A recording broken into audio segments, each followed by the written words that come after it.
Welcome to the Hudson Show. Coming up, why are women in China doing photo shoots with fake pregnant bellies? Whoa, Vicky. How about no Vicky? She's back in the news. All that and more on the way next. Allie, welcome back. Thank you. How does this work? We're like, are we How do we supposed do this again? do a job? We're supposed to talk to each other and we get paid for it? Right. It's been so long. I'm still a little fuzzy on the details. Yeah. How was your Christmas? It was really good. Yeah? Yeah. Besides the cat that you got for yourself before Christmas, did you get any other good gifts? I got some really, really good gifts. Now, wait. Talk about this carefully. Yeah. Because at your birthday time, you said the best gift you got was paper towels. It caused issues with your family. So... Yes, it caused some drama in the family chat. No, it was actually really funny. But yeah, I got some good gifts. In fact, I got what could be considered gag gift that has to do with something we talked about on the show, and I actually want to bring it in to show it to you. Okay, so this is like Chekhov's gift, like where we can reference it. Eventually, it's going to have to pay off. Yeah, eventually you're going to have to see it. So, but you can't just say what it is. No, I can't because it'll give it away. So I do need to bring it in with me. I was going to try and bring it in this morning. Completely forgot.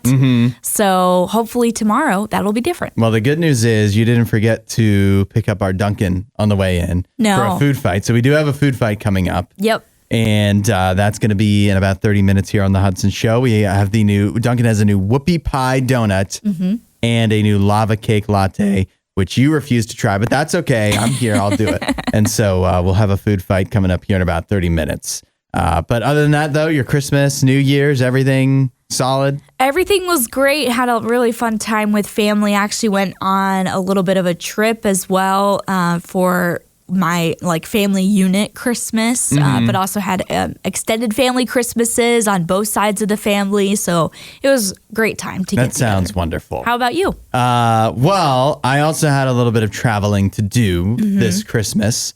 I went on a road trip to see my family that lives in Maryland still. And while we were there, we had a great time. Christmas was fun. On the way there, what was very unexpected is me and Mrs. Hudson recently got a new car. It's not brand new, but it did not have very many miles on it. Okay. And we have not had, we've had it for less than 3 months. It's been great. Yeah.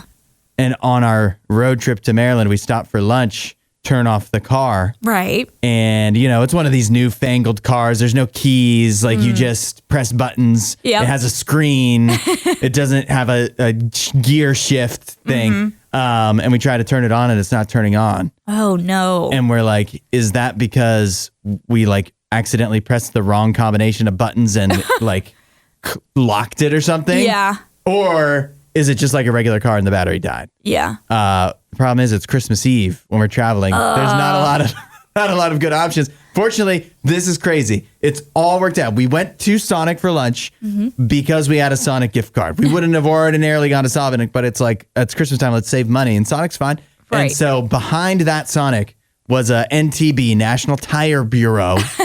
They were open until 3 o'clock. Oh, my goodness. It was 2 o'clock. And so we walk over to National Tire Bureau. And they're like, hey, it's Christmas Eve. We don't have much going on. We'll fix we'll check your battery for you. They jumped us and we could have just left at that point. But it's like, let's get this tested and just check because we don't want to stop again on our way. And turns out, the battery was on its last legs. So, but if we had found that out later down the line when everything was closed, could have been a big disaster. Yep. Sounds like Christmas could have been ruined. Sounds like someone was looking out for you. That's right. So that's that's how I felt too. So, other than that, though, the Christmas, everything completely smooth. Christmas, New Year's, everything was fun. So. That's awesome. So here we go. Our first food fight of 2025. We have the new whoopie pie donut from Dunkin' Donuts. It just got added to the menu on December 31st. They also have a new lava cake latte. You can get hot or iced. I have the hot version. Allie, you don't. Why didn't you get yourself one? Because I don't drink coffee, as we have stated multiple times on the show. I'm sure this is so much lava cake and like 1% coffee. Right. You did ask me to get you the skim version of it, though. Well, it's 2025. New Year's resolutions. One of mine is cutting 20 pounds. Not going to do that by drinking the whole milk version of the lava cake latte. But let's start with the real headliner to me here, which is the new whoopie pie donut that they have at Dunkin', which looks great. Yeah, show it to the camera. It looks, it actually looks awesome. It smells really good too. And the whoopie pie is it's kind of a regional thing. It's okay. It's more of I think you can get this anywhere now at Dunkin' Donuts, but it's more of it's like a Northeast Pennsylvania Amish kind of tradition. Mm-hmm. But now, I mean, it makes sense. It's so good. Why wouldn't it expand nationwide? Right.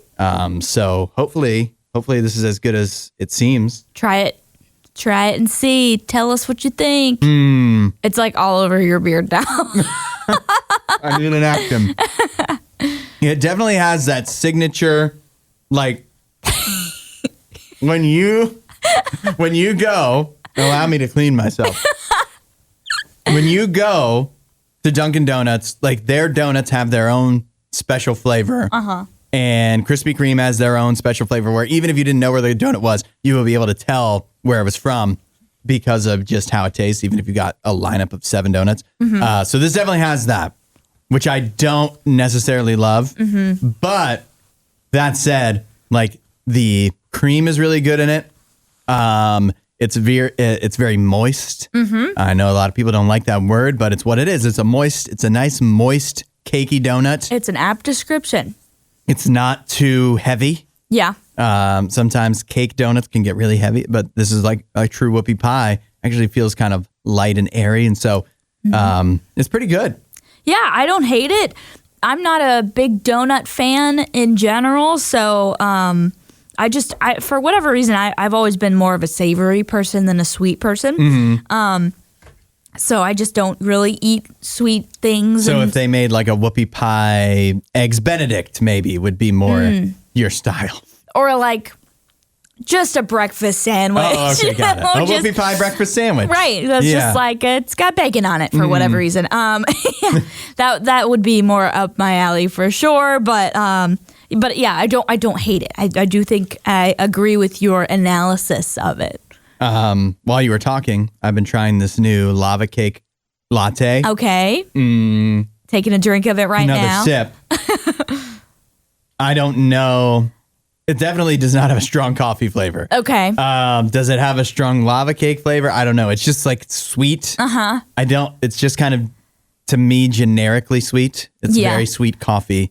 I don't know that it really captures, it's been sitting here for a minute, but I don't know that it really captures the essence of a lava cake. So, like I went to Dunkin'. It's like 5 a.m. I'm going and getting this stuff from them.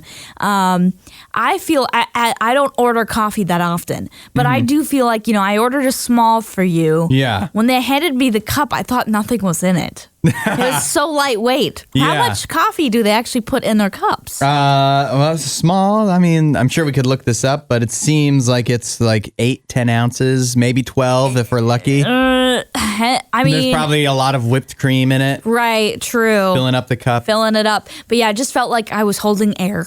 Yeah. Air in a cup. It's, I don't want to overdo it. So I'm glad you didn't get me a large. That would have been too much. Yeah, no. I like the whoopie pie donut. Okay. If you go to Dunkin' Donuts, and especially if you like Dunkin' Donuts, it's worth testing that out. Right. If you enjoy their donuts, you will love this whoopie pie. Yeah. It's on the higher end of donuts I've had from Dunkin'. Let's put it that way. I don't know when this Jake Paul stuff is going to go away. The just constant headlines of who's challenging him to a fight next. All these people that, I don't know, to me, it's starting to seem like he's ducking them.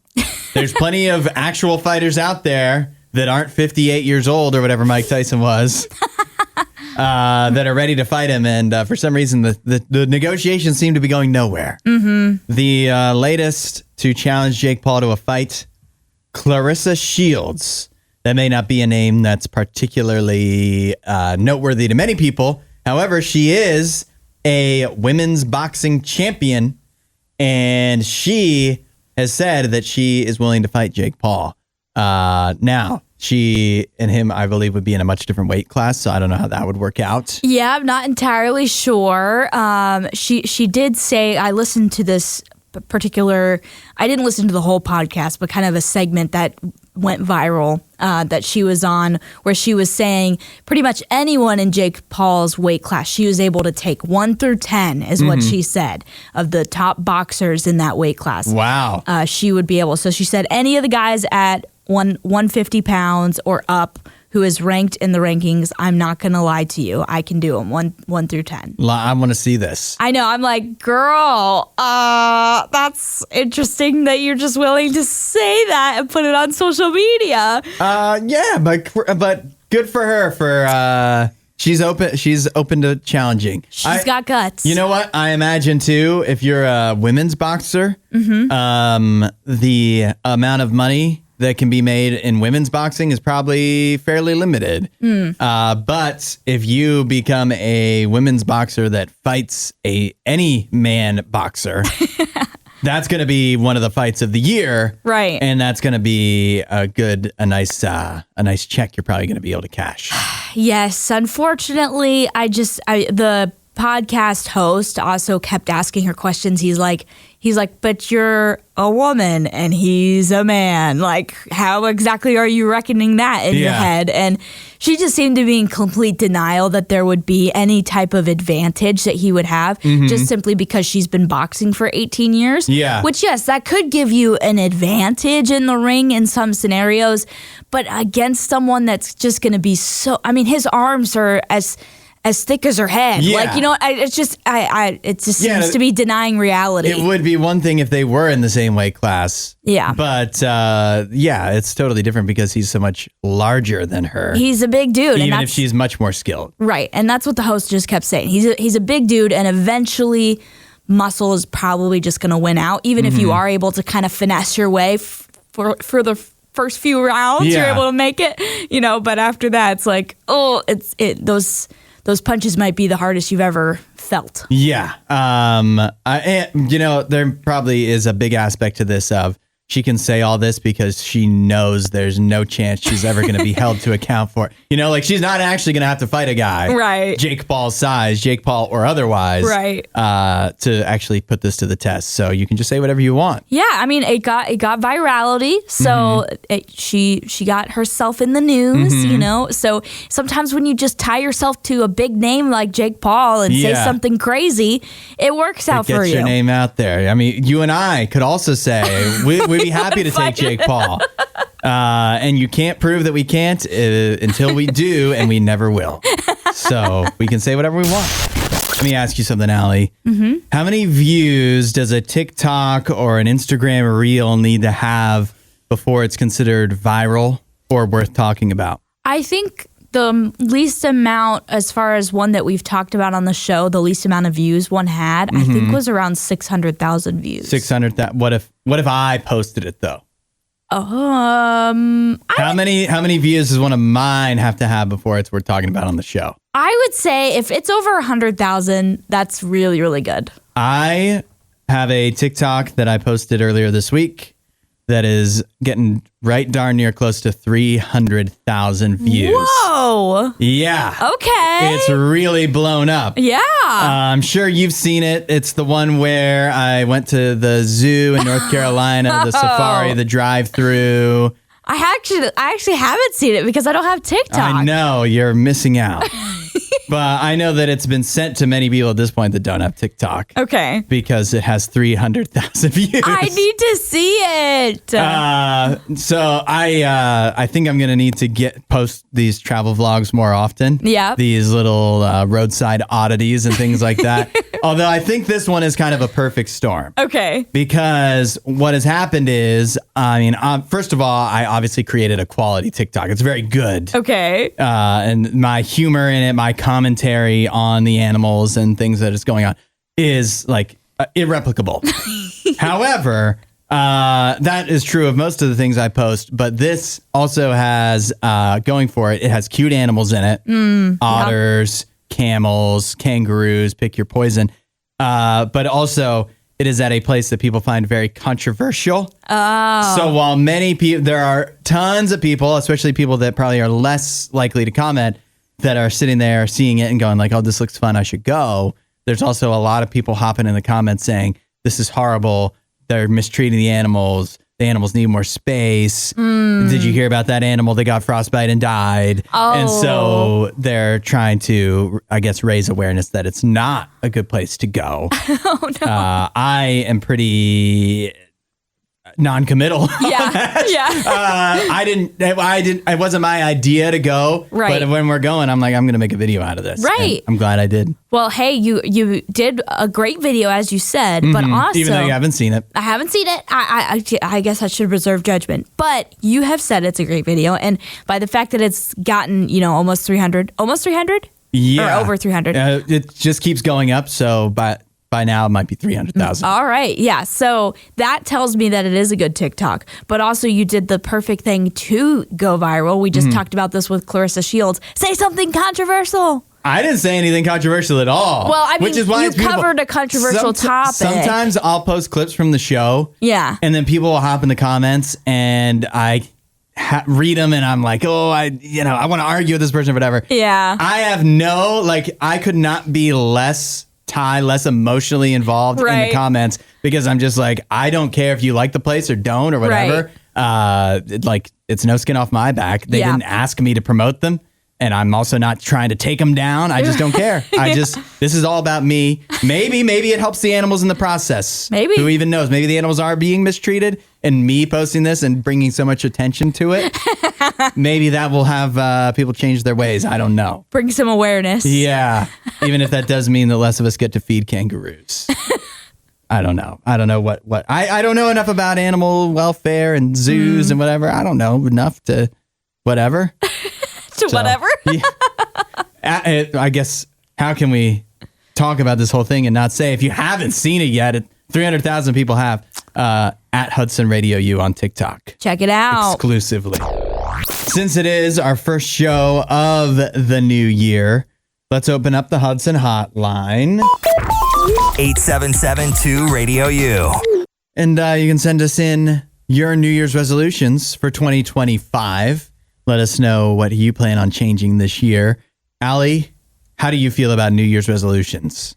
I've got mixed emotions on them, mixed feelings. Okay, so, go on. So basically, I do think it's important to have goals any time. But I think there's a lot of hype put into New Year's resolutions.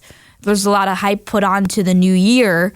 And I feel like there shouldn't be a lot of, stress and anxiety that you place on yourself by setting these goals. And I feel like that often is what happens, because when we do set our resolutions, most of the time we set ones that are very hard to keep. They're kind of like, it's easy, it's almost easier for us to make those big lofty goals as we're heading into a new year. We're very optimistic about it. And so we'll set these big goals and we'll be like, yep, I'm going to stop. I'm going to work out every single day of the week, And it's just like, that's not a very realistic goal. So I just personally feel like if we could set more realistic goals that allowed us to celebrate little victories, and also if we realize that we don't need to wait for the new year to even set these goals for ourselves, we can pick them up at any point in time, then I think it would be better. You just said a lot there that I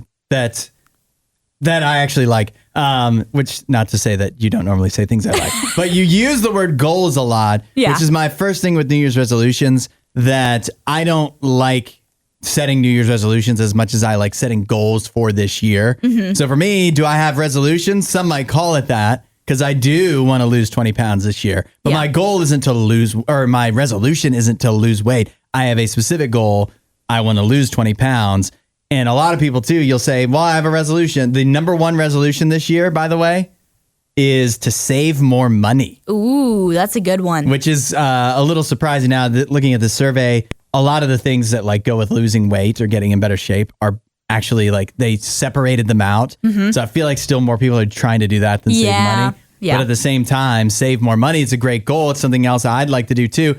But but that's very vague. And again, this is a survey too, but like if your goal is to save more money, your resolution is to save more money, that's so vague that like, how can you can accomplish it and still feel like you haven't, because if you save $5 more than you did last year already, you've done something. But at the same time, like that's not going to feel like an accomplishment unless you make it a specific something where it's like, I'm going to start putting away $10 more of my paycheck. That might not seem like a lot, but that's something at least. Right. Over time, that definitely adds up. But yeah, I get what you mean. Like to set that number up or to set some type of goal, it can be very helpful. And like I said earlier, I think this, even though we want to go big and flashy at the new year, the smaller the goal often, the better, and the easier it is for us to keep that, which will it'll motivate you to then do the bigger thing. Yeah. You also said too that what was the other thing you said? You don't need to wait for the new year to do these things. Yes, that's what I was. How did you know that? Like, if it's something that's really worth changing, why? I never want to criticize people for trying to better themselves. Yeah. So if the New Year's time helps you find the motivation to do it, then I love that. But at the same time, like one of the top ones is quitting smoking is one of the top resolutions for 2025. Always is. If you want to quit smoking, why wait till the new year? Right. You can do that anytime. Do it anytime. You can try. I know it's hard. You can try anytime. Right. And that's the thing is those are hard goals. And so that one I feel like is always on the list of top resolutions each year, which is great. You know, I do think for your health, that probably is a good decision. But yeah, And that'll help you save money. Yeah, it all goes hand in hand, really. But yeah, those are hard goals, and so sometimes just creating a smaller goal for you to start with, that can be really helpful. But also realizing you don't need to wait for this very specific time in the year to be like, this is the time when I stop doing this. Like, don't put that type of pressure on yourself. Yeah, you know. 8772 Radio U. Now that we've broken down resolutions, what's yours? Mickey said his New Year's resolution is to not be late for work. That's good. Yeah. I'm sure your boss will appreciate that. And set better habits with my time in every other aspect of my life as well. Yeah. Going to start managing his time better. I also saw a lot of, or in the survey, one of the top answers was to spend more time with family and friends. I like those ones, and I like the one Mickey gave as well, because I feel like it doesn't pigeonhole you as much of like, you know, I want to do this exact thing. Like, yeah, obviously not being late to work is kind of more exact, but to just be like, I'm trying to improve time, you know, time management overall. Like that is, I feel like, a broader goal, and so sometimes those broader goals are easier to keep versus those very specific ones. It's like if you know, go one way or another, you might not end up getting to it. Yeah, that is, I'm with you on that. I would say this to Mickey and everybody who wants to spend more time with their family or friends or whatever. And you don't have to send this in, Mickey, but like, that's a good resolution. But what did we just talk about? What's your plan? Like, what are you actually going to do? It's fun to set a resolution. Right. What's your plan? How are you actually going to make sure you're at work on time? How are you actually going to make sure you spend more time with your family and friends and less looking at your phone or whatever it is? Jamie also says, I have 2 resolutions for this year, and they're not just for this. Like she said, not just for this year, but basically going forward for the rest of my life. One is to be more organized. Another one, what's your plan to be more? Just think about. I feel like a dad right now, or a mom. Like, what's your plan? What's your plan for this? I mean it though. Like, yeah, no, it's an important question. That's a good. If you just go into with a mindset of 2025, I'm going to be more organized. That's great, but you need to have a plan. And she also says to get closer to God. That's always a good one. And yes, I feel like should always be your goal, because you can never get too close to God, right? Yeah, and it actually brings me around to something that I think is important too, where I think a lot of us go into the new year and just throughout the year, you think to yourself, I can do better. I need to change things. But many of us don't, whether it's for New Year's resolutions or just in general, you don't take the time to plan of like, what am I actually going to do to be a better person? What am I going to do to change the things about me that I think I'm not where I need to be? Right. And for a lot of us, we don't really go very far with that. It's just something you always think about. Well, I wish I was better, but what are you actually doing to be better? And I want to let you know that one of the simplest things you can do to have that, like to start making that possible, is to talk to God. Like taking the time to pray. It's one of the simplest things to just sit down, spend 5 minutes of your day, of your week, talking to God and letting him talk to you. But many of us don't even do that. And that is a huge thing that's so simple. And again, you can do that, to start the new year to make that a goal, or like just throughout the year, you cannot talk to God. Yeah. So take a few minutes and start making a plan with God to see how you can become a better person and happier with who you are and more fulfilled in your life, and just all the stuff that you feel like you're just not where you want to be. God's ready to help with that. Absolutely. He is there for you, and there is never, I know we just kind of said like the new year is, don't think that the new year is the time to change things or whatever, but there really is never a better time right now than now to just talk to God. Yeah. Well, to sum it up too, it's not that the new year is a bad time. Yeah. It's just that there's never not a good time to start Right. changing things about you. Like you can do it any time of the year. You don't have to wait to the new year. No. But that doesn't mean this isn't a great time to start. Yes. Go to radiou.com/free gift if you want to know more. The last couple of days, we've been treated to more college football playoff action. We've now seen every team that made the college football playoff in action in the playoff except for Georgia. And so my first question for you, Allie, is can we, after the games we saw this week, put to rest the question of whether the committee got the right teams in? I feel like not only because of what we've seen in the playoff, but also what we've seen outside of the playoff with some of the bowl games, I think at this point you really can't argue with what the committee put out. I think that I'm with you on that. Yeah. I do not want to hear that the committee should have put Alabama in or whatever, Miami, whoever. All of those teams, every team that was on the borderline went up losing in their bowl game, right? Which isn't necessarily fair because they weren't as motivated. Right. They had opt-outs and all of those things. But still, I think that really does wash the argument, And when you have Arizona State, which absolutely would have been, if the seed teams were seeded by, Arizona State would have been left out. Yes. If it wasn't for their conference championship. So they would have been the lowest team. And they still gave Texas a great game. Yeah. They still seemed overmatched, but they were competitive. Yep. And so I think you have to give the committee a break.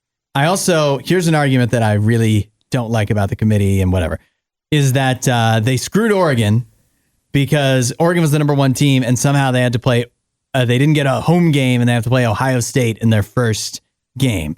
I don't like hearing that. Well, we knew they weren't going to get a home game because that's how the whole playoff thing was set up from the beginning. Right. So that part of the argument is just, that's clearly you didn't check and see what the rules were. Yeah. But I do tend to agree with the whole, they kind of got a little screwed over just seeing some of the easier pathways of the playoff bracket itself. But I don't think there's any way they could have avoided it, you know?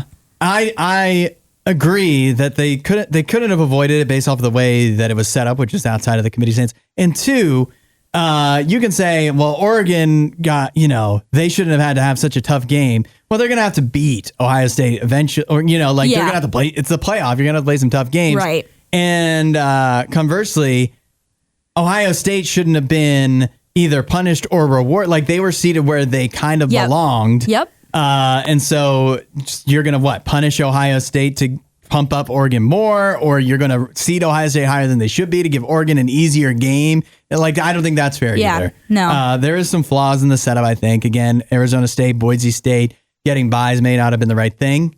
But I think, I just, you know what?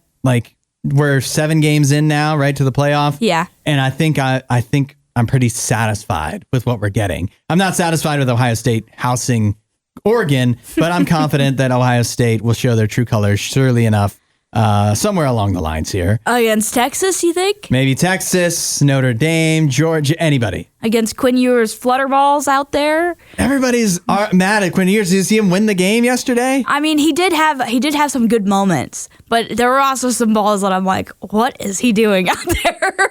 I don't understand the Quinn Ewers hate.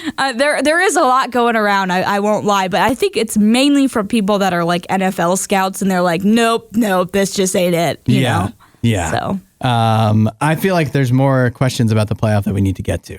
Okay. But we'll save that for after Apollo LTV. Talking about the college football playoff, we now have 3 of the 4 semifinalists set. We're still waiting on the postponed Notre Dame Georgia game, which will be tonight. But I do want to know, or this afternoon, I guess. I want to know, Allie, what you think.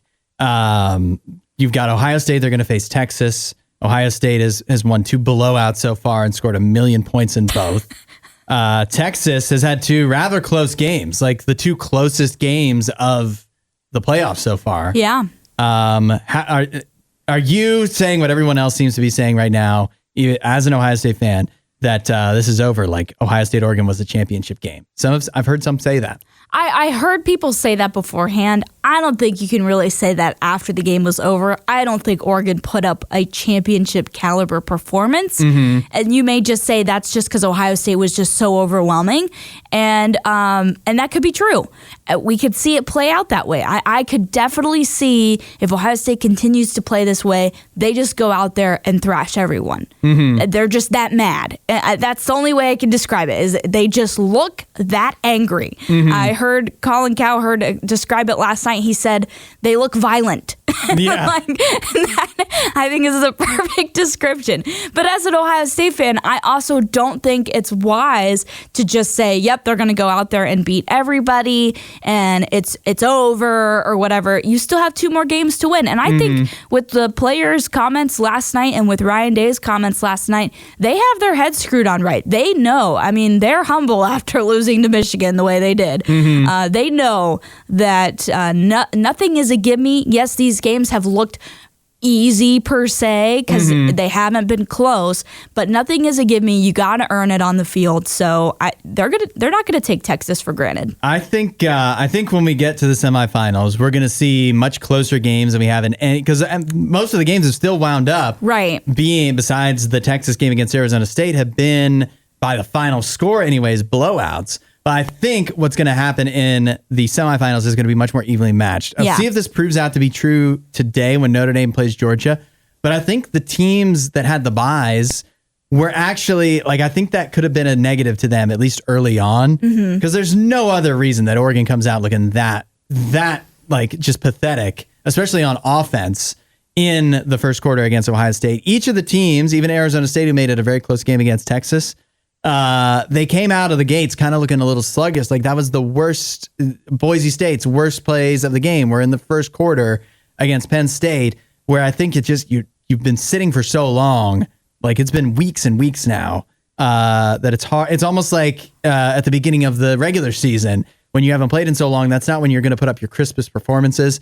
And so I think that's happened to these teams. So, but next week, the teams will have all had about a rest. About a week of rest. So I think it'll even out a little bit. But we'll see. We'll see if maybe Georgia comes out and looks amazing in the first quarter against Notre Dame. But I just think that having all that time to sit is not necessarily great for your offense. It also could be a little bit of a self-fulfilling prophecy in that situation. Arizona State, I don't think they were ever really given a shot against Texas. So I don't think people thought they would be, particularly good. Yes, they do end up coming back. Yes, they make that a game, and they could have easily won that game. And then also with the Oregon situation, I think it may not necessarily be fair to judge them because the Ohio State defense, I mean, let's be real. They had 2 tackles for loss in that first Oregon game. In this past game from last night, you know how many tackles for loss they had? More than 2. I think they had 2 in the first drive. Right. They had 13. They had 8 sacks of Dylan Gabriel. Like that is how hungry that defense is. So I don't think you can maybe it could be a rust issue, but I don't know if we can really, and Georgia, they're starting a quarterback that's never started that's before. right. So there's a whole monkey wrench into the whole thing. So it might be a self-fulfilling prophecy to be like, it's a rust, they're a little sluggish out the gate, So who knows really, but I mean it could be a correct theory. I also think, too, specifically for Ohio State, how many games can they realistically put together that are like the perfect game? Like they've had no flaws in these first 2 playoff games, but how many times against the top competition can you do that over and over again? Even if that doesn't mean that they'll lose, but it doesn't. But they just can't blow teams. They're not a perfect team. No one's going to be a perfect team, but I will say this. They've put together what looks to be 8 flawless quarters. Has Texas put together 4? Not in the playoffs. Nope. Yeah. California police were in for a surprise earlier this week. They pulled over a Rolls Royce, a 22 Ghost that was the driver suspected of a DUI. Not only did they find the driver in there, whose name was Ali Muzed Adel Mohammed, they also found a dealer's amount of marijuana, is how they put it, and best of all, a baby spider monkey in a onesie. Oh. It is a cute little monkey. They do have video of it. I don't know what they do with the monkey now at this point. What happens to the monkey? I hope it goes on to live a happy life somewhere. Yeah. But imagine pulling over a simple traffic stop. You're just like the DUI, whatever. You're not expecting a monkey to be there. No. A cute baby monkey in a onesie. Yeah, no. The pictures of it eating like little baby, they gave it baby food. It's so cute. It is adorable. I'm glad that primate was able to save it from the hands of this alleged drug dealer and drunk driver. Right. But now you do wonder what happens to the monkey. I think the monkey will end up in a good position. I think it'll be fine. Some kind of nice rescue situation. A little sanctuary or something. Yeah, with lots of monkey friends. Yes. To play around with. Lots of baby food. Yep. You wonder. I guess this raises a lot of questions, like why did this guy have a baby monkey? Right. Where did he get it, and why does he have it? That seems, you watch like gangster movies and whatnot. They all seem to have exotic pets, like the drug dealers. Yeah. They've got like parrots or whatever. When you're making like Scarface money or whatever, what are you supposed to spend it on? Right. Besides like ridiculous animals. Right. At some point. But this guy's just like, it seems like a low-level marijuana dealer. Whatever. Like, why does he have spider monkey money?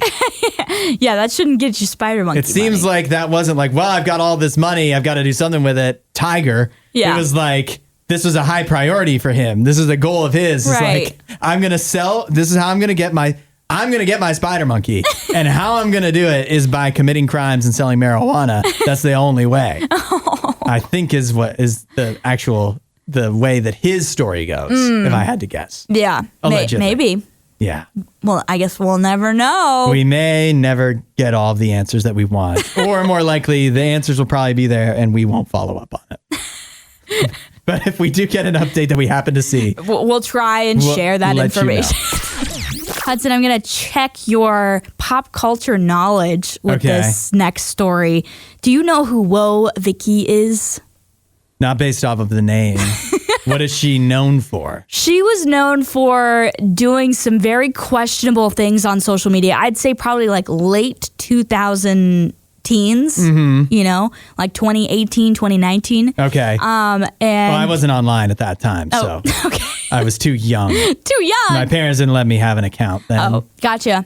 Okay, that makes sense. Why you wouldn't know Woah Vicky then. But she's kind of been disappeared, I guess, from the public eye recently. At least I hadn't really seen anything with her until this story came out. And that is that she's now a content creator on Instagram. And it seems like she's changed a little bit of her MO. She's now going by Victoria Rose instead of Woah Vicky. But she decided that she was wanting to have a little fun. And her idea of fun is interesting, to say the least. She decided she wanted to fake her own kidnapping. To try to get money, or? I don't really know. I don't think she knows really why she decided to do this. But basically, some now deleted tweets came out on her X account. And they were pretending to be from captors that, kidnapped her in Nigeria. One of them said, "I have kidnapped Vicky." And it also said, "She is with me in Nigeria. I am demanding $1 million for her release." Okay. Did people actually take that seriously? Obviously, no. Like, we must help Vicky? I mean, no, but also people were like, why would you joke about this? Kidnapping is a serious problem, especially in Nigeria, unfortunately. And so, yeah, it's it's just very odd that you would just be like, I want to have a little fun, so I'm going to fake my kidnapping. Yeah, that is actually a crazy thing. It does seem like something you say after you've been found out for faking it. Right. That you're like, well, this will get me off the hook. Like, I can't say I needed money or something like that. Just say, I thought it was fun, and maybe people will leave you alone. Yeah, she posted a clip saying, she's like, we got a little carried away with the joke. And she said, what do you mean we? I guess there was multiple people involved. Other people signed off. They're like, yeah, that sounds like a right, funny idea. Do that. Yeah. No, and she's like, I don't drink or go to the club, so this is how I find my entertainment. I don't know. There's a lot of people that don't drink or go to the club that I'm pretty sure have never posted a fake being kidnapped.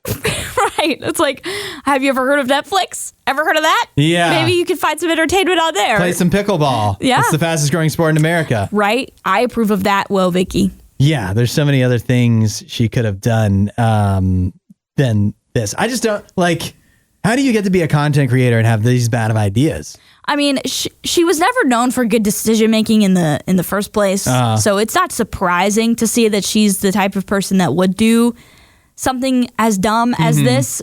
But yeah, I don't know how someone like this gets 3.7 million Instagram followers and does things like that stupid. I feel like people online, like on social media, you want like a payoff. And she just gave absolutely no payoff whatsoever. She comes out with the headline of I'm kidnapped. Right. And the payoff is, I was just joking for fun. Just a little fun. That's not good enough. Not good enough, Vicky. She'll never be able to maintain her stardom with this. We wanted it to be true. Yeah. No. Once we get into the new year, that means awards season, one of my favorite times of year. It's so good that once we get past Christmas and New Year's Day, that we have college football playoffs, NFL playoffs, and all of the award shows. Yeah. This is, it would feel so depressing this time of year if we didn't have all of that. Yeah. One of the movies that's up for many of the awards this year, believe it or not, is Dune Part 2. It should be, I don't think it's got a real shot at winning Best Picture, but it should win a bazillion awards at the Oscars. Yeah. For all the technical stuff. Denis Villeneuve is the director of the Dune movies, famous Canadian. He just did a interview with the Los Angeles Times where he said on his sets, including for Dune, he bans phones. He does not let the actors, particularly, and other people that are working on the set, to have their phones because he doesn't want that distraction. It's not because of what if somebody leaks photos? Right. He just doesn't want them to be distracted from what they're doing. Yeah. I'm sure that's a part of it though, right? Like you don't want them to take pictures and like leak them to TMZ or the media or whatever. But yeah, I think this makes sense. There's also another famous director that does this, Christopher Nolan. He doesn't allow phones on his sets either. Yeah. And he's pretty good. Yeah. He's done pretty well. Well, and Denis Villeneuve, I would say is pretty good. So yeah. That must be tough though, because their movies are so long. Right. And so you think about how long it takes to shoot them, how long you have to go without a phone. I mean, those days are long, long days for those actors and, everyone that's involved in the film. And then a lot of the Dune movie, or much of the Dune movie, is shot in the actual desert. Right. So you're hot, you're dried out, and you have no phone. Oh. But you might not have service there anyways, so what's the you're point? Probably making a lot of money. Yeah. So it might be worth it. But, I mean, Timothée Chalamet, sure. Right.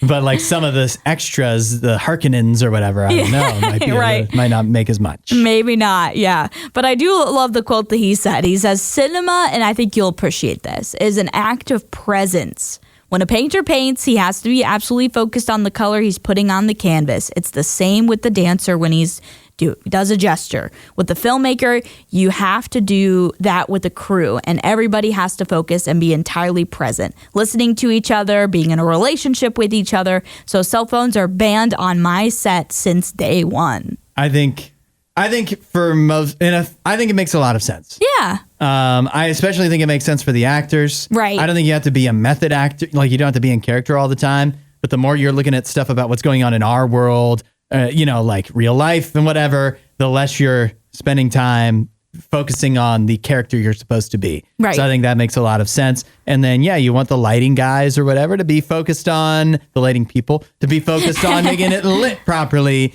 and not sidetracked by what the score of the Dodgers game is. Yeah. So I think for a film set, it makes a lot of sense. For other professions that are also very important, I think it's less important.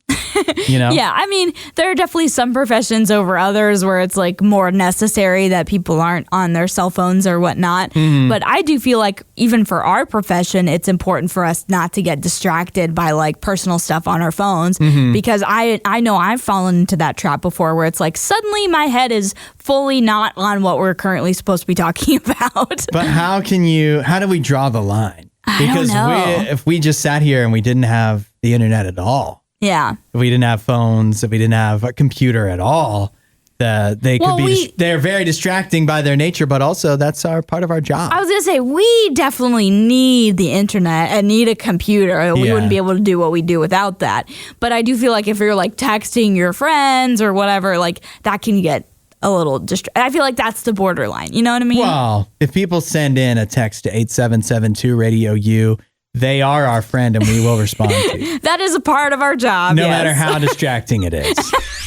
In China, it has become very popular, very common for women there when they get pregnant to have pregnancy photo shoots that you post on social media. I guess that's, Popular here in the States too, yeah. People do that here too. But in China, it is such a big thing. It is actually becoming more and more common for women to take their pregnancy photos before they get pregnant. Okay.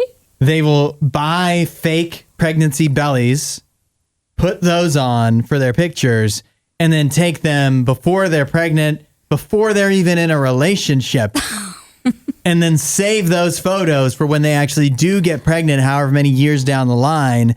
The idea being that when you take them when you're young, like at your prettiest, supposedly in your early 20s. In your prime. Yeah, that if you get like wrinklier and out of shape when you actually are pregnant, you'll still have these nice pregnancy photos to post out on your social media that you can be proud of. How do we feel about this? Not a huge fan. I mean, just looking at the pictures, I feel like, I know some people that have had kids pretty young, but these look a little odd. Not gonna lie. I mean, I don't know what type of photography is popular in China, to be fair. But yeah, they do. It does look a little strange, I guess. I think the photos would be the same style, whether the bellies were fake or not. Yeah, whether these were actually pregnant or not. Right. So the photos would still look probably odd to us, but the idea that they're doing that they're putting the forethought into this. Right. At some point, in a way, in a small part of me is like, you know what? Actually, that's kind of smart because like maybe you do get pregnant down the line. And maybe you still feel really proud of how you look and you want to do your pictures then what did it hurt to have these? It didn't hurt. But at the same time, I also think this is like terminal social media brain. Yeah. If this is how you're thinking. It's brain rot. Because every moment of your life doesn't have to be a social media thing. Right. I think this is a big problem with like gender reveals and the way people do engagement stuff and wedding stuff and whatever. It's like do it for what you like and like do it for yourself and what you'll enjoy. Yeah. Not to get attention online. Right. Everything that happens in your life doesn't have to be, how can I maximize the online attention I get out of this? Right. It's not even your job. Right. It's not your job. Just have fun doing what you're doing and stop worrying about the posts. Right. Just live your life and you'll be fine. A lot of these pictures makes me think that some of these women are like models because they look like models. So I wonder if that's why they're doing it. But also it seems like, this is taking that whole extreme of like pictures or it didn't happen to an extreme. Yeah. But also like it didn't happen. They're not pregnant. Yeah. So it seems odd that you would book a maternity photo shoot when you literally are not pregnant. And then sometimes in some situations, like you said, are not even in a relationship. Yeah. Well, it's they're just trying to be prepared. And maybe maybe something comes up too. You get pregnant and then it's like, oh no, why can't we can't do the pictures What am I supposed to do? Like, for many other things that weren't, I need to post on social media, I'd be like, okay, like, it's nice to be prepared. Go think but ahead. You're pregnant for like 9 months. You have a lot of time. Yeah, you have plenty of time to take pictures. What if the shoot doesn't work out on the exact day when your belly is at the exact right size and you're looking your best? And like, there's another day where you have the shoot scheduled and it's a bad hair day. Why are you trying to defend this behavior, Hudson? Because I think if it wasn't pregnancy and social media posts, I think it's smart. But because it's just, I need to post online, I don't think that's smart. Well, I think that's what this is. I think your priorities are out of line. Yeah, extremely out of line. If you think that you need to book a pre-maternity shoot before you're even pregnant, I think your priorities are a little out of whack. The most important thing when you're pregnant is not looking your best. But you don't need me to say that. Allie, you're a woman. You say it. I mean, I just think don't be obsessed with the likes, and don't be obsessed with how you look so young and beautiful. It's like, you'll be glowing when you're pregnant. Don't worry about what you look like. Oh, that's so true. You know, we've talked about New Year's resolutions on the show today, goals and stuff like that for 2025. One of my goals, and this is a goal I guess I have every year, but I'm just a specific point I have in 2025, is to make sure I take one good vacation that's like a family vacation, as in, you know, like, that's what I want to do and not letting other people get involved. Yeah. Because once you start to grow up and like you get married and there's other people around, like they were like, well, come visit us. Yeah. And then all of a sudden that takes up all of your vacation time. Right. So a goal of mine is just to plan my own vacation. If you fail to plan, you plan to fail. And so I'm working on what is going to be my 2025 vacation that's for me. Yeah. One thing I didn't consider, but the Booking.com claims is going to be a big vacation trend in 2025, what they call noctourism. Interesting. Noctourism is a portmanteau of nocturnal and tourism. Yeah, I was wondering if that's what they were going for. Yeah. And so the idea is ditching the daylight crowds for midnight magic, planning your vacation around stargazing, darker sky destinations. Oh, they say star bathing too. What does that even mean? I got no idea on that one. I don't know if I want to picture that. And then like the Northern Lights, constellation tracking, all this kind of stuff. People thinking, which I like the idea of people making nature a part of their travel plans. Right. But I'm not as much sure that, I don't know. This isn't something that I'm planning my vacation around. No, I don't plan it around astrology or the constellations or any of that stuff, or, astronomy. Mm-hmm. But, so yeah, I think that's, it's an interesting thing that they're claiming this will be a trend when I haven't even heard of this. Mm-hmm. Not that I'm saying I'm some type of, connoisseur of all trends, but I have not heard of this before. Well, they do mention here, like, planning your vacation around once in a lifetime cosmic events, which do those come around every year? I was going to say, is there anything going on this year? I know this past year we had the eclipse. That's what I was thinking of. And that a lot of people did plan travel? Entire vacations around that. That wasn't at night, but wouldn't be possible at night. Right. But it does make sense that you would plan your trip around that. But I don't know what things are happening at night. Now, have you seen the Northern Lights? Because that's one of the main ones they reference here. I have not seen them. I know a lot of people were posting pictures on social media that they would take with their phones, but I also heard you couldn't really see them that well with the naked eye. So it wasn't that I wasn't outside. I just wasn't getting my phone out to try and take pictures of it. I've seen the Northern Lights before, and granted, it wasn't in like Iceland, where I'm sure it'd be much more impressive, and I'd love to go to Iceland. Yes. But I'll tell you that I don't know that the Northern Lights, seeing them are worth planning a whole trip around. Yeah, gotcha. Like, you got to have something else. Yeah. I do think you need to have something. If the Northern Lights pop up while you're on vacation, that's great. Right. So it's the icing on top of the cake, right? Yeah, it's gravy. Yeah. I think you're going to be disappointed, though, if that's your top thing, and then you're trying to figure out stuff to do around that. I think you might be disappointed. Yeah, you need something else. You need some meat. But maybe that's just me. Yeah. Maybe that's just me. Maybe I don't know. The places I want to go, besides Iceland, Northern Lights probably not going to be seen. I guess we're just not in the trendy. Bahamas. In the Bahamas. If I see the Northern Lights there, something is wrong. Something where the world might be ending. Thanks for listening to The Hudson Show. Please don't forget to rate and review the podcast.